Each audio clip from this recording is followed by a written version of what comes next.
Көрші. Әлеуметтік желіден алынған жазбаның авторы Айгүл Қалтайқызы.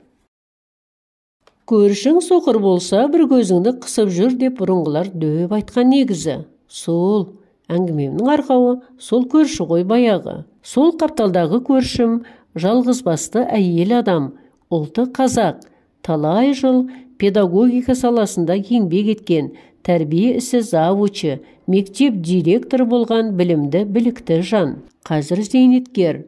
Жалғыз қызы бар, ол студент. Алғаш осында қоныстанып, сәлеміміз түзу болып, қандай жақсы адам деп қуанғаным есімде. Күйбең тіршілік көршінің барында ұмыттырып, өмір сүре бердік қой. Әлқиса, көршімен табан астында ара қатынасымыз бұзыла кетті.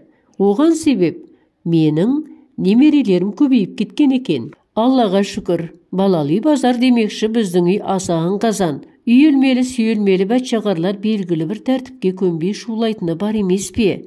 Бала болған соң құлайтыны бар, жылайтыны бар, күлетіні бар дегендей. Көршім есік қақты. Бұл кезде мен 2 немерелі едім. Амандық саулықсыз. Көрші, полиция шақырамын мен. Тыныштық бересіңдер ме, жоқ па? Деді дауысын көтере. Әуелі не жазып қалдық деп ойланып қалдым. Апай, не болды? Тыныштық ба? Деп жалпылдап жатырмын. Апайымның қабағы қатулы. Мен неше жыл балалармен жұмыс жасадым. Зейнеткермін. Маған тыныштық керек. Сенің балдарың шулайды. Дыбысы шықпасын балдарыңның. Деп кесіп айтты. Ал, содан басталды. Ойбай, жылама. Допты орнына қой. Телевизорды өшір. Стенаны ұрма. Тыныш. Жай. Апа, кішкене ойнайықшы. Анашым, мен шулаған жоқпын ғой. Әкешім, доп ойнасақ бола ма? Қарап тұрсам, біздің үйдегі диалогтар осылай болып кеткен екен. Директор апай демалсын деп қашанғы балдарға тыйым сала берейін. Жайлап, аз-аздан шулауды бастап жүргенде 3-ші немерем келді өмірге қыстың күні. Көктем шыға, көршім есік қақты. Айтатын әңгімесі маған белгілі болғандықтан бұл жолы дайындықпен аштым есікті. Саламатсыз ба? Иә, апай, қалыңыз жақсы ма? Деп бастадым. Апай сәлемімді алмады. Қабағы бұрынғыдан да қатулы. Сендер сөзге түсінесіңдер ме, өзі жоқ, түсінбейсіңдер ме? Мен сендерге балдарың шуламасын дедім емес пе? Қандай балдар, бұлар біресе жылайтын, біресе күлетін, деді ғой апайым. Апайға қарап тұрып, менің де бірден жылап, артынша күлкім келіп кеткені. Сабыр сақтап, «Иә, апай, ренжімеңіз, енді бала болған соң солай болады ғой, барынша шулатпауға тырысайық, айып етпеңіз», деп шығарып салдым. Сонымен не керек, қырғи қабақ соғыс басталды да кетті. Көрші ескертуін қоймады. Немерелер шулауын қоймады. Мен 2 оттың ортасында қалдым.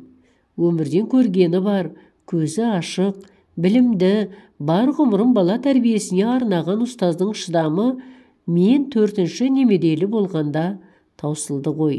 Бұл кезде үлкен немерелер мектеп жасына жетіп ес тоқтатып қалғандықтан сенімді түрде басқа бір себеппен есік қаққан болар деп есікті күлімдей аштым.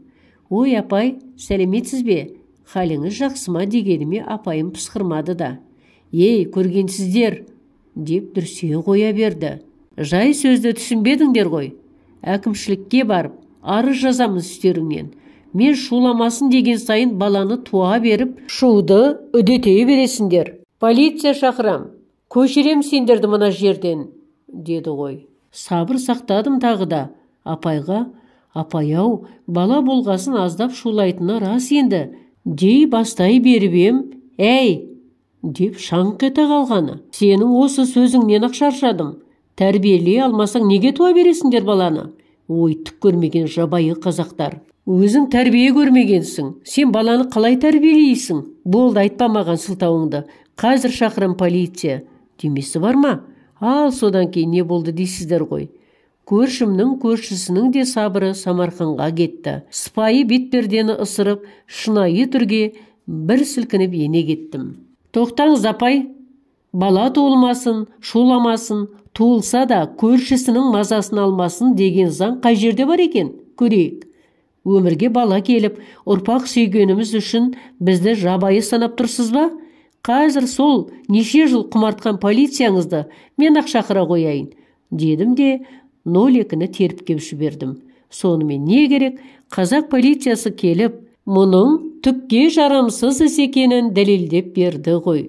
Көрші апайым, педагог апайыма өзім де біраз 45 плюс 45 минуттан әдемілеп лекция оқып, бет көріспестей былапыт сөздерін жинап, бізге тыныштық беруін нықтап түсіндіріп, үйінде аялап бағып отырған 5 итінің беймезгіл үріп мазаны алмауын қатаң ескертіп, ұлағатты ұстаз деген атқа лайық болуын жетесіне жеткізіп, шығарып салдым.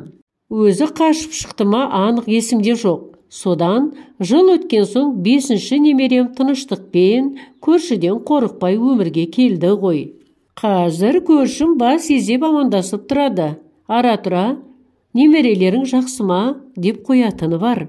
Туасы, адам баласы ғұмырда қандай қызмет атқарса да, айналаға сол мамандықтың жақсы тұстарын көрсетіп жүрсе, өзінің де өз саласында жылдар бойы қандай қызметкер болғанынан хабар беріп, сол мамандыққа деген көпшіліктің сый құрметін оятар еді-ау деген ойға қаламын, көршімді көрген сайын.